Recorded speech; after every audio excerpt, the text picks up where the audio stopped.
We are really fortunate that the Indian government is thinking across the entire stack of AI.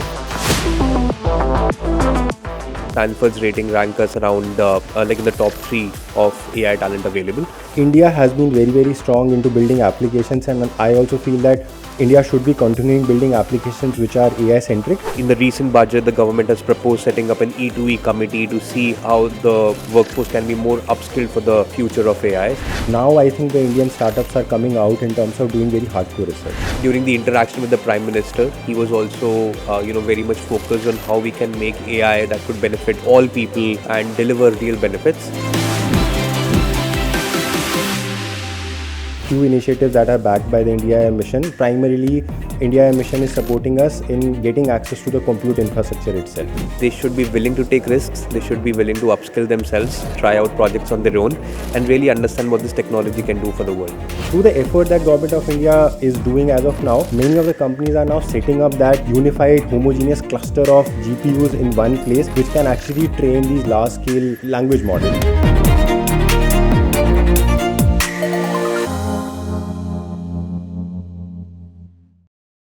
India's rise in artificial intelligence is no longer a future vision.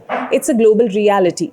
With a strong focus on responsible AI and inclusive growth, India is increasingly being seen as a trusted technology partner, especially for the global south.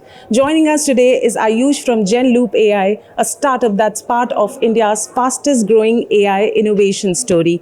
Welcome to MyGov, Ayush. My first question, what problem is exactly GenLoop AI actually solving it, and why does it matter? First of all, thank you for having me. So the biggest problem with AI today is reliability. That is the core focus of GenLoop. How do you make AI reliable for production use cases? We are starting with data analysis for enterprises and betting big on smaller models to make the cut. So Socket AI is a frontier AI lab out of India, and we are working towards building ethical artificial general intelligence. What that means is that an intelligence which is smarter than all of humans. India now ranks among the top countries in AI skill penetration and has one of the largest developer workforces in the world. How does this strong talent base help startups like GenLoop AI innovate responsibly and compete globally? You're right that India definitely has a very big talent pool. Of course, they need to be upskilled, but apart from that, even Stanford's rating rank us around like in the top 3 of AI talent available. So we have set up a team in India. We are actively hiring, and we are seeing the talent being very smart with the use of AI. And in the recent budget, the government has proposed setting up an E2E committee to see how the workforce can be more upskilled for the future of AI. So we're looking very positively at the Indian talent for the GenLoop story. India is very well known for its IT sector and the strength that we have built out almost in the last 25 years. This is very crucial because we already have the talent with us, and that particular talent can actually do amazing when it comes to transitioning from the classical computer science problems and solving problems in the age of AI. Say, for example, what we expect is that the same workforce will be able to help us out build AI, and not just build AI. I would say that even take AI forward in terms of building applications. India has been very strong into building applications, and I also feel that India should be continuing building applications which are AI centric. Now I think the Indian startups are coming out in terms of doing very hardcore research. So this is what our motivation has been. And when we went out, we were not expecting that we'll be getting the kind of skill set to build out AI. So utilization of AI is one aspect. All of us are amazing because of how we have built softwares.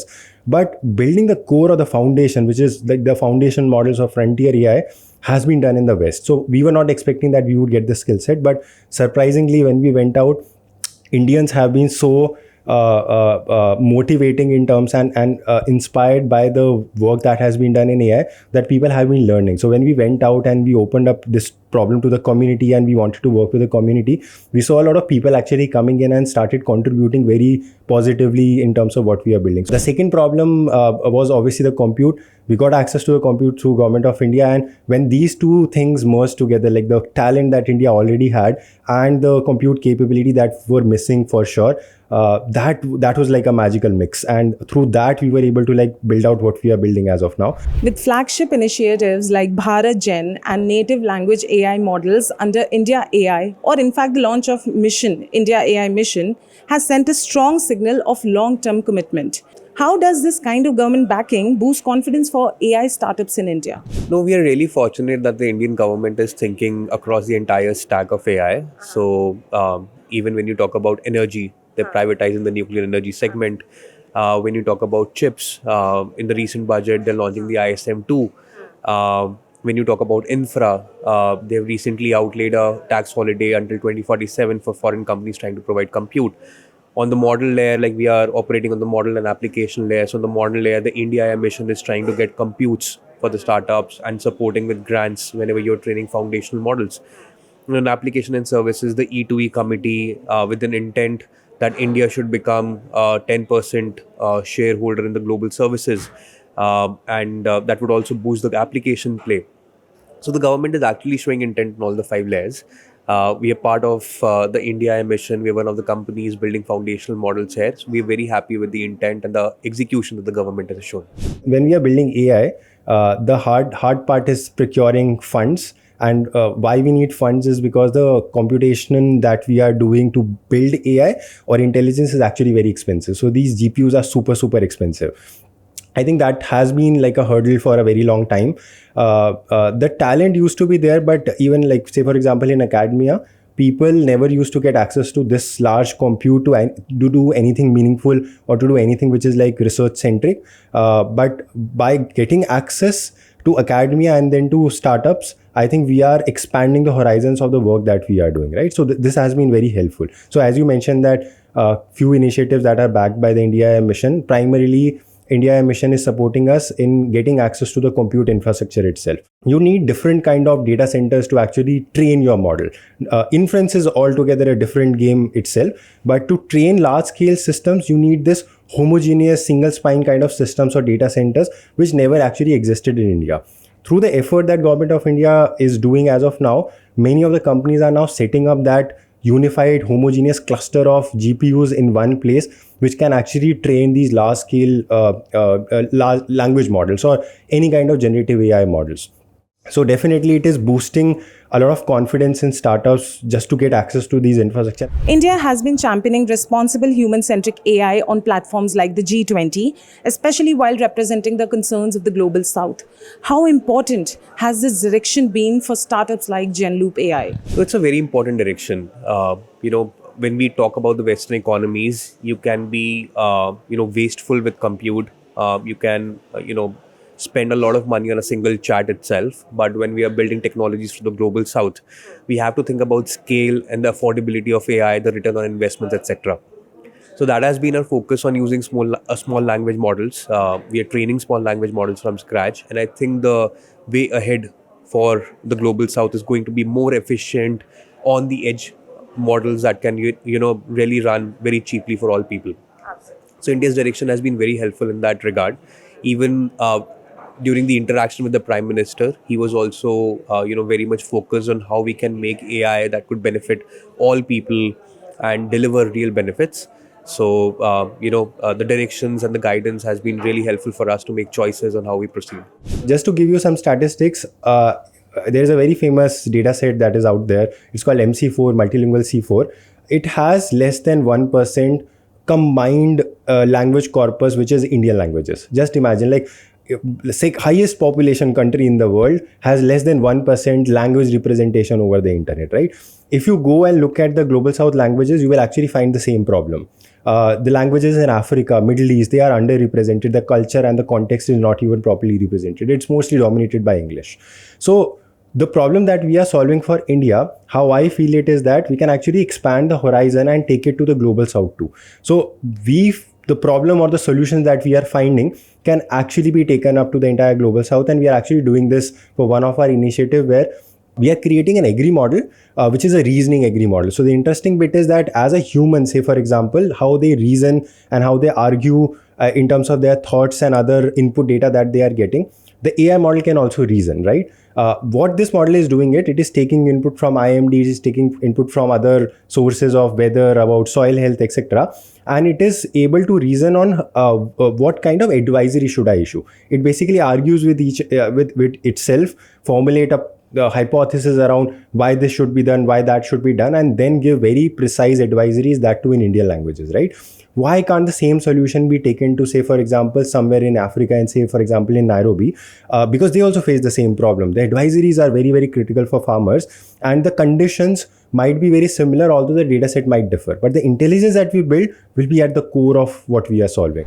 India now hosts one of the largest pools of AI skilled professionals anywhere in the world. For young Indians watching this and thinking about AI as a career, what mindset should they carry if they want to grow with India's AI journey? Sure. So the biggest message for them is to be agile, to break things and break fast. They cannot think of AI from the same lenses as they have thought about previous technologies, but they should be willing to take risks. They should be willing to upskill themselves, try out projects on their own, and really understand what this technology can do for the world. The world is, so the only constant is the change. And what has happened in the past, everybody would have seen that the technological innovations are basically changing at an exponential pace, not even polynomial, it's literally exponential. So what was yesterday is not today at all. Many countries in the global south are looking at India as a model for affordable and inclusive technology. How can Indian AI startups help shape this future? So that is right.